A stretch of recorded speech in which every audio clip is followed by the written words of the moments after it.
नमस्कार, welcome to GK Prince Academy.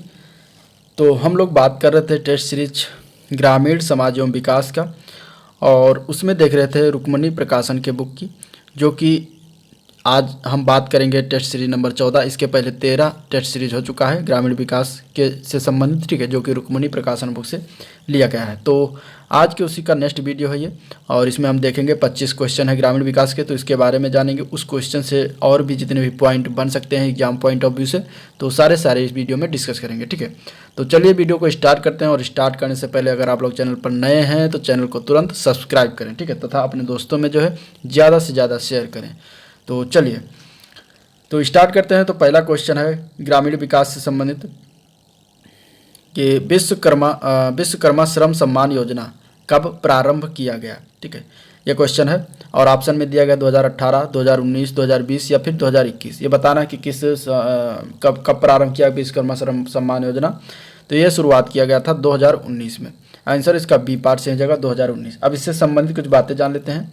तो 24 जनवरी 2019 को विश्वकर्मा श्रम सम्मान योजना जो है उत्तर प्रदेश दिवस के अवसर पर जो है ये प्रारंभ किया गया था। और इस योजना के तहत जो है प्रदेश के पारंपरिक कारीगरों एवं हस्तशिल्पियों के कौशल का उपयोग कर उनकी आजीविका को सुदृढ़ किया जाता है, ठीक है। इस योजना के अंतर्गत जो है निःशुल्क प्रशिक्षण दिया जाता है। प्रशिक्षण के बाद आर्थिक सहायता भी प्रदान किया जाता है। 16 जून 2020 को जो है उत्तर प्रदेश सरकार द्वारा उत्तर प्रदेश कामगार और श्रमिक आयोग का भी गठन किया गया, ठीक है। और नवीन छतरी रोजगार योजना का आरंभ की बात करेंगे तो ये 18 जुलाई 2020 को शुरुआत किया गया उत्तर प्रदेश में। तो ये भी इम्पोर्टेंट है, आप लोग इसको भी याद रखिएगा, नवीन छतरी रोजगार योजना, ठीक है। चलिए अगला क्वेश्चन देखते हैं। अगला क्वेश्चन है उत्तर प्रदेश राज्य में ऑपरेशन फ्लड फर्स्ट का प्रारंभ कब हुआ ये बताना। 1969, 1970 या 1973 या फिर 1975। देखिए इसका आंसर क्या होगा। तो इसका आंसर होगा 1973, ठीक है। 1973 में स्टार्ट किया गया था। आंसर इसका सी पार्ट से हो जाएगा। ऑपरेशन फ्लड कार्यक्रम जो है 1970 में शुरुआत किया गया था, और उत्तर प्रदेश में जो है 1973 में शुरुआत हुआ, ठीक है। ऑपरेशन फ्लड जो है दुनिया का सबसे बड़ा डेयरी विकास कार्यक्रम था, और यह जो है भारत के राष्ट्रीय डेयरी विकास बोर्ड की एक ऐतिहासिक परियोजना थी। उत्तर प्रदेश में दुग्ध विकास कार्यक्रम को दृढ़ता प्रदान करने के लिए विश्व खाद्य कार्यक्रम के अंतर्गत ऑपरेशन फ्लड प्रथम योजना प्रारंभ किया गया। इस योजना के प्रारंभ में 4 पश्चिमी जिला मेरठ, मुजफ्फरनगर, गाजियाबाद और बुलंदशहर, ठीक है, मेरठ, मुजफ्फरनगर, गाजियाबाद और बुलंदशहर, ये 4 जिला, और 4 पूर्वी जिला जिनमें वाराणसी, गाजीपुर, बलिया और मिर्ज़ापुर आते हैं, ठीक है, को सम्मिलित किया गया था। तो ये बातें हो गई। अब अगला क्वेश्चन देखते हैं। नेक्स्ट क्वेश्चन है बंडई बांध परियोजना किस जिले में है, किस जनपद है, हमें ये बताना है। ऑप्शन दिया गया है महोबा, इलाहाबाद, झांसी, ललितपुर। चलिए बताइए। इसमें देखिए अगर अब आंसर की बात करेंगे तो बंडई बांध परियोजना जो है वो ललितपुर जिले में स्थित है। आंसर इसका डी पार्ट से हो जाएगा ललितपुर, ठीक है। और ये जो है कौन सी नदी पर है, तो ललितपुर में जो है 2 नदियां हैं प्रमुख, बेतवा और जमनी जो है प्रमुख नदियां हैं ललितपुर की, ठीक है। 1891 से 1974 के बीच जो है ललितपुर झांसी जिले का एक हिस्सा हुआ करता था। ललितपुर में जो है महावीर स्वामी अभ्यारण्य 1977 में स्थापना हुई। कौन से अभ्यारण्य की स्थापना हुई, तो महावीर स्वामी अभ्यारण्य की स्थापना हुई थी, ठीक है। ये एक अभ्यारण्य है जो कि ललितपुर में स्थित है, और ये 1977 में इसकी स्थापना किया गया था। इसके बाद अगर हम बात करें तो बेतवा नदी पर जो है माता टीला बांध का निर्माण 1958 में किया गया। ये भी आपको याद रखना है, ठीक है। माता टीला बांध फेमस है, ये पूछा जा सकता है एग्जाम पॉइंट ऑफ व्यू से। तो माता टीला बांध जो है बेतवा नदी पर 1958 में स्थापना किया गया। तो ये हो गया। अब अगला क्वेश्चन देखते हैं। सांसद स्थानीय क्षेत्र विकास परियोजना जो है में सांसद को अपने क्षेत्र के विकास हेतु कितने रुपए सरकार द्वारा प्राप्त होते हैं ये बताना है, ठीक है। ऑप्शन में दिया गया 1 करोड़ वार्षिक, या फिर 5 करोड़ वार्षिक, या फिर 3 करोड़ वार्षिक, या फिर 75 लाख वार्षिक। अगर हम इसके आंसर की बात करेंगे तो इसका आंसर हो जाएगा बी पार्ट, 5 करोड़ वार्षिक, ठीक है।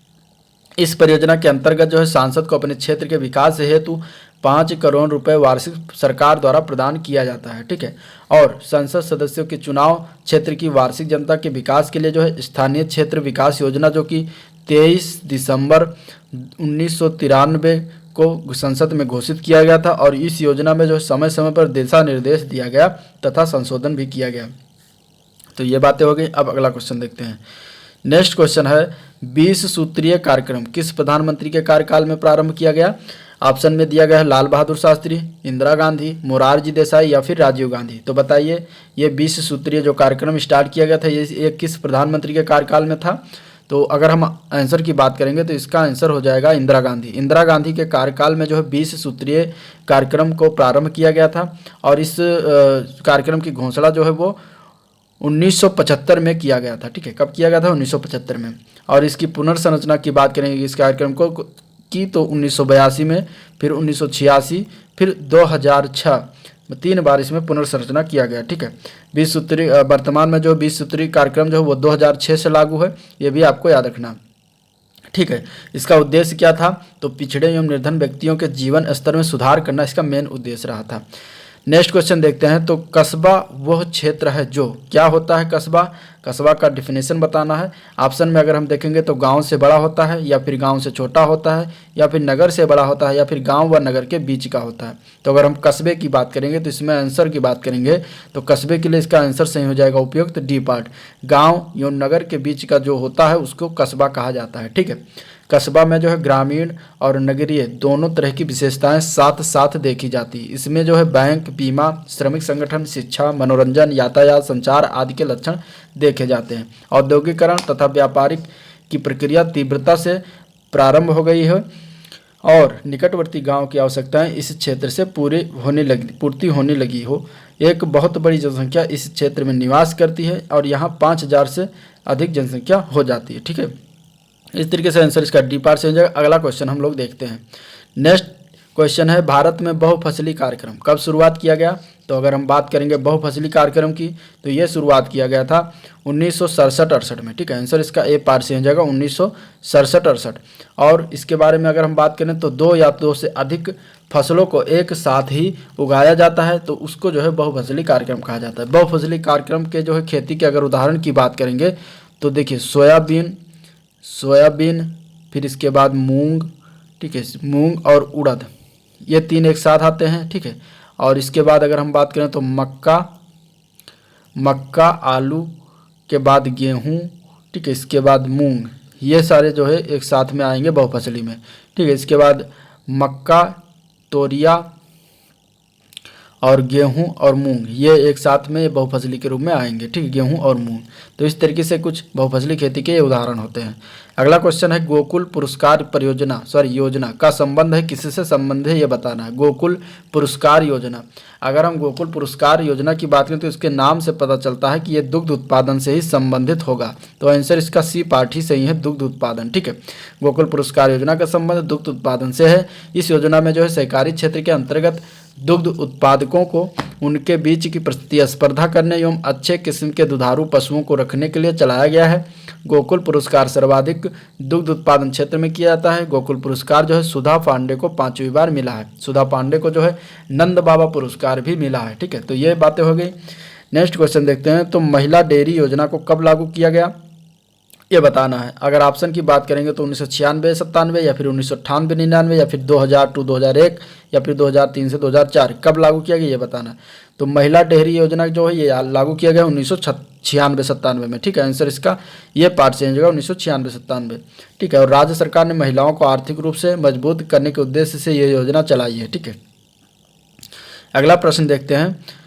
नेक्स्ट क्वेश्चन है धर्म आध्यात्मिक शक्तियों पर विश्वास, यह कथन किसका है? यह कथन किसने कहा है यह बताना है। तो अगर हम बात करेंगे इस कथन की तो यह कथन जो है टाइलर द्वारा कहा गया। तो आंसर इसका ए पार्ट से हो जाएगा टाइलर। ठीक है, और धर्म वो शक्ति है जो प्रकृति तथा मानव जीवन को निर्देशित अथवा नियंत्रित करती है। प्रत्येक धर्म का आधार किसी शक्ति पर विश्वास होता है। ठीक है, तो ये बातें होगी। अगला क्वेश्चन है हीनयान और महायान शाखा का संबंध किससे है ये बताना है। किस धर्म से संबंधित है हीनयान और महायान शाखा?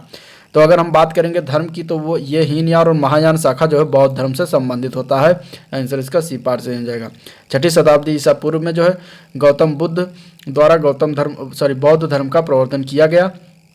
और गौतम बुद्ध का जन्म जो है 563 ईसा पूर्व में लुम्बिनी में हुआ था। ठीक है, लुम्बिनी जो कि वर्तमान में कहाँ पर है लुम्बिनी? तो लुम्बिनी वर्तमान में नेपाल में है। ठीक है, तो 563 ईसा पूर्व में जो है लुम्बिनी में गौतम बुद्ध का जन्म हुआ था। ठीक है, और शाक्य कुल में हुआ था, क्षत्रिय कुल में, ठीक है। गौतम बुद्ध को जो बोध गया में ज्ञान की प्राप्ति हुई थी और इन्होंने जो है प्रथम उपदेश सारनाथ में दिया था, ठीक है। ये भी याद रखना है, इंपॉर्टेंट है सारी बातें, ठीक है। गौतम बुद्ध को जो है महापरिनिर्वाण यानी कि 483 ईसा पूर्व में जो है इनकी मृत्यु हुई थी और ये उसी को जो है महापरिनिर्वाण कहा गया था। और ये कहाँ पर हुआ था? कुशीनगर। कुशीनगर कहाँ पर है? उत्तर प्रदेश में, ठीक है। तो कुशीनगर में इनकी मृत्यु हुई थी। और ये जो है हीनयान, महायान, थेरवाद, ठीक है, थेरवाद, ये भी जो है बौद्ध धर्म का जो है एक संप्रदाय है।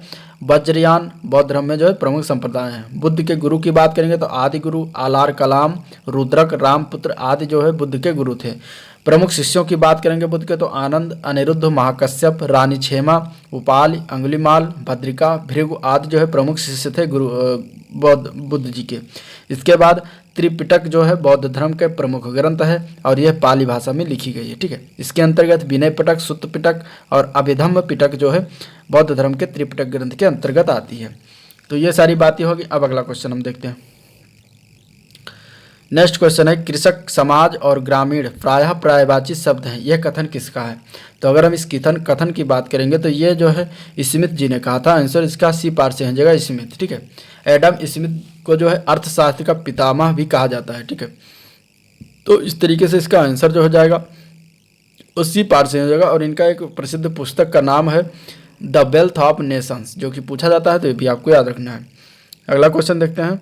तो अंग्रेजी सरकार ने भारत को एक संघर्षरत देश कब घोषित किया था, यह बताना है। तो अगर हम बात करें ऑप्शन की तो ऑप्शन में है मई 1939, जुलाई 1939, सितंबर 1939 या फिर नवंबर 1939। तो आंसर की बात करेंगे तो इसमें आंसर हो जाएगा सितंबर 1939, ठीक है। सितंबर 1939 में जो है अंग्रेजों ने भारत को एक संघर्षरत देश घोषित किया था, ठीक है। आंसर इसका सी पार्ट से हो जाएगा। 1939 में जो है द्वितीय विश्व युद्ध होने पर वाइसराय इस समय था लॉर्ड लिनलिथगो ने जो है बिना भारतीय नेताओं के परामर्श किए भारत की ओर से युद्ध घोषित कर दिया। 1 सितंबर 1939 को हिटलर द्वारा पोलैंड के आक्रमण से द्वितीय विश्व युद्ध का जो है तत्कालीन कारण माना जाता है। कांग्रेस के राज्यों का मंत्रिमंडल ने भारत को युद्ध राष्ट्र घोषित करने के विरुद्ध जो है त्यागपत्र दे दिया। इसे मुस्लिम लीग ने जो है मुक्त दिवस के रूप में मनाया, ठीक है। अगस्त प्रस्ताव जो कि आया था 1940 में, ठीक है। 1940 में अगस्त प्रस्ताव और क्रिप्स मिशन आया था 1942 में, ठीक है। 1942 में क्रिप्स मिशन आया था, द्वारा जो है ब्रिटिश सरकार ने भारतीयों को अपने पक्ष में करने का प्रयास किया, लेकिन भारतीय लोग माने नहीं। अगला क्वेश्चन देखते हैं। अगला क्वेश्चन है, अगर हम अगले क्वेश्चन की बात करेंगे तो अगला क्वेश्चन है सिराजी और बसरा, ठीक है। ये किसकी उत्तम प्रजातियां हैं ये बताना है। सिराजी और बसरा जो है किसकी उत्तम प्रजातियां हैं? तो अगर हम उत्तम प्रजातियों की बात करेंगे तो ये कबूतर की उत्तम प्रजातियां हैं। आंसर इसका ए पार्ट हो जाएगा, कबूतर, ठीक है। कबूतर का जो है बात करेंगे अगर इसका वैज्ञानिक नाम तो कोलुबिंदाए होता है, ठीक है, कोलुबिंदाए। अगला क्वेश्चन देखते हैं। भारत में ग्राम पंचायतों की संख्या है, कितनी संख्या है ग्राम पंचायतों की? तो अगर भारत में ग्राम पंचायतों की संख्या की बात करेंगे तो देखिए गैर आबादी वाले गांव से अधिक ऑप्शन में दिया, या गैर आबादी वाले गांव से कम, या फिर गैर आबादी वाले गांव के बराबर, या फिर आबादी वाले गांव के बराबर। तो अगर ऑप्शन की बात करेंगे तो इसमें आंसर इसका ए पार्ट से है, गैर आबादी वाले गांव से अधिक जो है ग्राम पंचायतों की संख्या, ठीक है। भारत में लगभग 2.5 लाख ग्राम पंचायतें हैं, ठीक है। 2.5 लाख ग्राम पंचायतें हैं, ये आपको याद रखना है। और जिसके अंतर्गत जो है 6 लाख से अधिक जो है गांव आते हैं, ठीक है। 6 लाख से अधिक गांव आते हैं। इसके बाद आबादी वाले गांव की संख्या 5,97,464 है तथा गैर आबादी वाले गांव की संख्या 43,466 है, ठीक है। भारत में ग्राम पंचायत की संख्या गैर आबादी वाले गांव से अधिक है। भारत में लगभग 2.5 लाख ग्राम पंचायतें हैं, ठीक है। अगला क्वेश्चन देखते हैं इसी बात पर। नेक्स्ट क्वेश्चन है, देश का प्रथम कृषि विज्ञान केंद्र कहाँ पर स्थित है, यह बताना है। तो देश का प्रथम कृषि विज्ञान केंद्र की बात करेंगे तो ये पुदुचेरी में स्थित है। आंसर इसका डी पार्ट से जगह पुदुचेरी, ठीक है। और इसमें जो है भारत में कृषि विज्ञान केंद्रों की स्थापना जो 1973 ईस्वी में गठित डॉक्टर मोहन सिंह मेहता द्वारा जो है समिति की रिपोर्ट के आधार पर किया गया था। 1974 में जो है प्रथम कृषि विज्ञान केंद्र की स्थापना किया गया। इसके बाद भारत में जो है 717 कृषि विज्ञान केंद्र इस समय कार्य कर रहे हैं। नेक्स्ट क्वेश्चन है, उत्तर प्रदेश में जो है दुमपुक उत्तर प्रदेश में डैश की एक लोकप्रिय प्रक्रिया है, किसकी प्रक्रिया ये बताना है, दुमपुक है। अगर हम दुम पुख्य की बात करेंगे तो ये जो है लखनवी व्यंजन पकाने की एक विधि है। मूलतः इसके द्वारा जो है मांसाहारी व्यंजन पकाए जाते हैं, जो कि इसको हम ऑप्शन के रूप में लेंगे। व्यंजन पकाने की एक विधि कहा जाता है दुम पुख्य को, ठीक है। और दुम का अर्थ होता है हल्की आंच पर व्यंजन को ढककर पकाना, तथा पुख्त का अर्थ होता है भाप द्वारा पकाना, ठीक है। भोजन के समय खाद्य पदार्थों को सजाने की औपचारिक परंपरा को दस्तरखान कहा जाता है, ठीक है। दस्तरखान वो चादर है जिस पर जो है खाना रखा जाता है। ये भी आपको बातें याद रखें। अगला क्वेश्चन देखते हैं। निम्नलिखित में से किस शहर में सेंट्रल फुटवियर ट्रेनिंग इंस्टीट्यूट स्थित है, यह बताना है। तो अगर सेंट्रल फुटवियर ट्रेनिंग इंस्टीट्यूट की बात करेंगे तो ये पड़ेगा आपका आगरा में, ठीक है। आंसर इसका सी पार्ट हो जाएगा आगरा, ठीक है। आगरा को ताज नगरी कहा जाता है। जो ताजमहल है वो आगरा में ही स्थित है, ठीक है। इसके बाद अगर हम बात कर लेते हैं कुछ प्रमुख संस्थान और उनसे संबंधित शहरों के बारे में, तो central footwear training institute Agra में, ठीक है। इसके बाद केंद्रीय गन्ना अनुसंधान संस्थान की बात करेंगे तो वो कोयम्बटूर में है, ठीक है, कोयम्बटूर में है।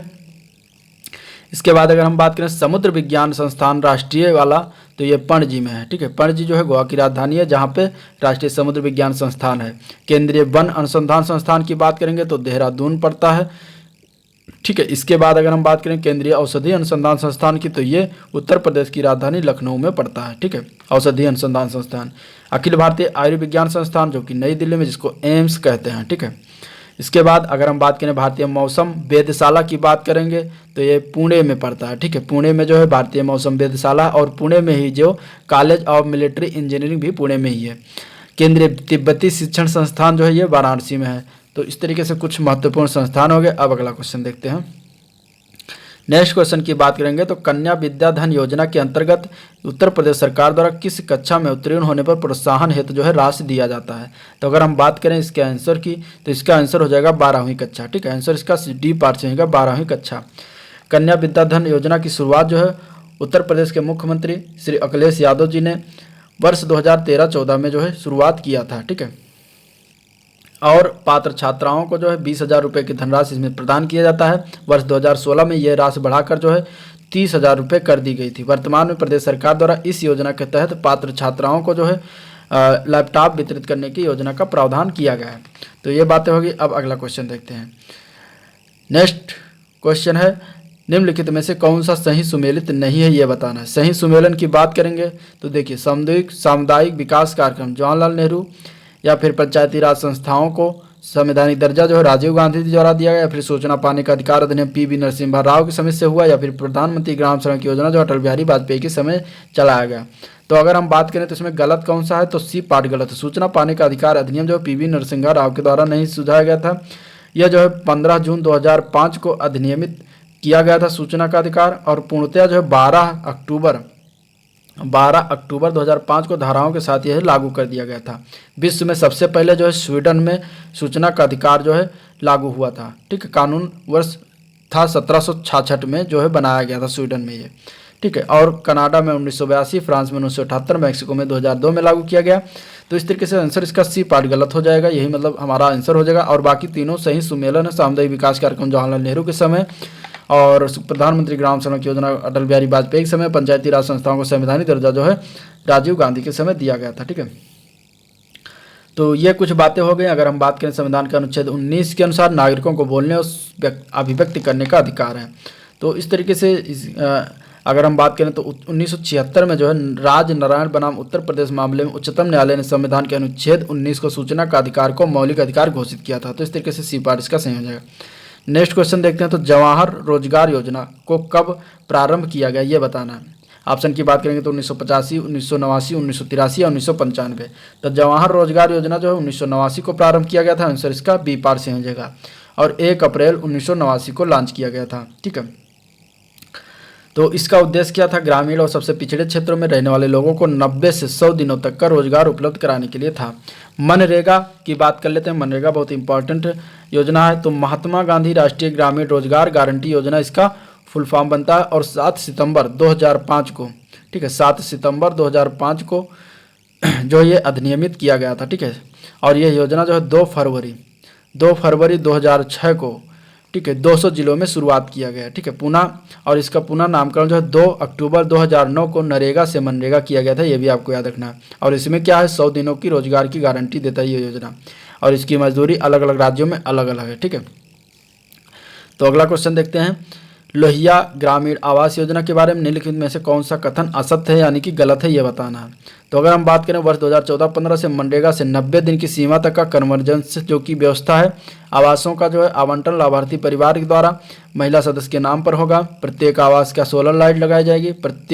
प्रति आवास न्यूनतम आच्छादन क्षेत्रफल 50 वर्ग मीटर है। तो अगर हम इसमें गलत कथन की बात करेंगे तो यही डी पार्ट गलत हो जाएगा, यह गलत है, ठीक है। और बाकी तीनों जो है लोहिया ग्रामीण आवास योजना के तहत जो है सही है। लोहिया ग्रामीण आवास योजना 100% राज्य द्वारा वित्त पोषित होता है और अनुसूचित जात अथवा अनुसूचित जनजात एवं सामान्य जात पिछड़ा वर्ग को सम्मिलित करते हुए को जो ग्रामीण क्षेत्र में रह रहे हों उन्हें जो है निःशुल्क आवास उपलब्ध कराना है। आवास विहीन और जिनकी वार्षिक पारिवारिक आय 36,000 से कम है उन्हें इसका लाभ मिलता है, ठीक है। प्रत्येक आवास पर सोलर लाइट लगाई जाती है। आवास का आवंटन जो लाभार्थी परिवार की महिला सदस्य के नाम पर होता है, ठीक है। तो इस तरीके से इसका आंसर जो है डी पार्ट गलत हो जाएगा। अगला क्वेश्चन की बात करते हैं, तो देखिए नेक्स्ट क्वेश्चन है, निम्नलिखित में से किसने ग्रामीण सामाजिक कार्यक्रम में सर्वाधिक योगदान किया है, ठीक है। ऑप्शन की बात करें तो भूमिहीन श्रमिकों को बेसी भूमि के पट्टे देना, या फिर संविधान के 73वें संविधान संशोधन के पंचायती राज संस्थाओं में 1/3 स्थानों को महिला के लिए आरक्षण, या फिर समाज के कमजोर वर्गों के लिए पाल्यों को छात्रवृत्ति प्रदान करने, या फिर राष्ट्रीय सामाजिक सुरक्षा कार्यक्रम का क्रियान्वयन करने से। तो अगर हम बात करें इसके आंसर की तो आंसर इसका बी पार्ट से हो जाएगा, ठीक है। संविधान के 73वां संविधान संशोधन जो हुआ था, पंचायती राज संस्थाओं में 1/3 स्थानों का महिलाओं के लिए आरक्षण जो किया गया था वो जो है ग्रामीण सामाजिक विकास में सर्वाधिक योगदान किया है, ठीक है। अब इससे पॉइंट को देख लेते हैं, बहुत सारे पॉइंट बनते हैं, जैसे कि 73वां संविधान संशोधन जो 1992 द्वारा, और ये संवैधानिक दर्जा प्राप्त हुआ पंचायती राज संस्था को, ठीक है। अनुच्छेद 40 में जो है राज्य को ग्राम पंचायत के गठन का निर्देश देता है। बलवंत राय मेहता समिति ने त्रिस्तरीय पंचायती राज संस्था का जो है सुझाव दिया था। अशोक मेहता ने द्विस्तरीय पंचायती राज संस्था का सुझाव दिया था। पंचायती राज का उद्घाटन जो है पंडित जवाहरलाल नेहरू द्वारा 2 अक्टूबर 1959 को नागौर जिला राजस्थान में किया था, ठीक है। नागौर जिला से सर्वप्रथम किया था राजस्थान में, जो कि पड़ता है। इसके बाद अगर हम बात करें तो 11वीं अनुसूची में पंचायत से संबंधित 29 विषयों का भी उल्लेख किया गया है, ठीक है। कितने विषयों का उल्लेख किया गया है? 29 विषयों का उल्लेख किया गया है। अगला क्वेश्चन देखते हैं, क्वेश्चन नंबर 99 है, उत्तर प्रदेश के द्विफसली सिंचित कृषि जोत की अधिकतम सीमा कितनी होती है? तो अगर द्विफसली सिंचाई कृषि जोत की अधिकतम सीमा की बात करें तो 7.30 हेक्टेयर होती है। आंसर इसका सी पार्ट से हो जाएगा, 7.30 हेक्टेयर, ठीक है। उत्तर प्रदेश जमींदारी उन्मूलन और भूमि सुधार अधिनियम जो कि 1950 में लाया गया, ठीक है। 1949 में इस बिल को पेश किया गया था और इस अधिनियम के द्वारा भूमिधारक की सीमा निर्धारण किया गया, ठीक है। लास्ट क्वेश्चन है, निम्नलिखित में से कौन सी लंबाई के मापन हेतु जो है प्रयुक्त नहीं की जाती? तो अगर हम बात करेंगे इसमें से ऑप्शन जो रूट है डी पार्ट, यही आंसर सही हो जाएगा। रूट जो है लंबाई मापने हेतु इकाई नहीं है। भारत में जो है आम वैश्विक भूमि मापने की इकाइयों की बात करेंगे तो एकड़ है, स्क्वायर है, फुट है, स्क्वायर मीटर, स्क्वायर यार्ड है और हेक्टेयर होता है। भारत में आम स्थानीय भूमि को मापने की इकाइयों की बात करेंगे तो बीघा, धुर, छातक और गज होता है। पूर्वी भारत में प्रचलित इकाइयों की बात करेंगे तो धूर होता है, ठीक है। धूर, कट्ठा, छातक, ठीक है, लेचा, ये सारे जो हैं पूर्वी भारत में नापने की प्रचलित इकाइयाँ, ठीक है। उत्तर और पश्चिम भारत में बात करेंगे तो बीघा, गज, बिसुआ, किल्ला, कनाल, घुमाव, सरसाई, मरला आदि होती हैं। दक्षिण भारत में बात करें तो अंकनम, गुंठा, कुंचम, ग्राउंड, सेंट आदि होते हैं जो दक्षिण भारत में मापने की इकाइयाँ होती हैं, ठीक है। तो ये बातें कुछ याद, इसमें से जो ऑप्शन है रूट, ये रूट नहीं होता, ठीक है। बाकी पोल, करम, जरीब ये सारे होते हैं मापने की इकाई। तो ये था ओवरऑल क्वेश्चन जिसका डिस्कशन हुआ और देखा गया। अगर वीडियो पसंद आया हो तो लाइक करिए, चैनल को सब्सक्राइब करिए, साथ में अपने दोस्तों में ज़्यादा से ज़्यादा शेयर करें, ठीक है। और कमेंट करके फीडबैक भी दे सकते हैं, सपोर्ट करते रहिए चैनल को। और इसके बाद जो है मिलते हैं नेक्स्ट वीडियो में। आज के लिए इतना ही, तब तक के लिए थैंक यू।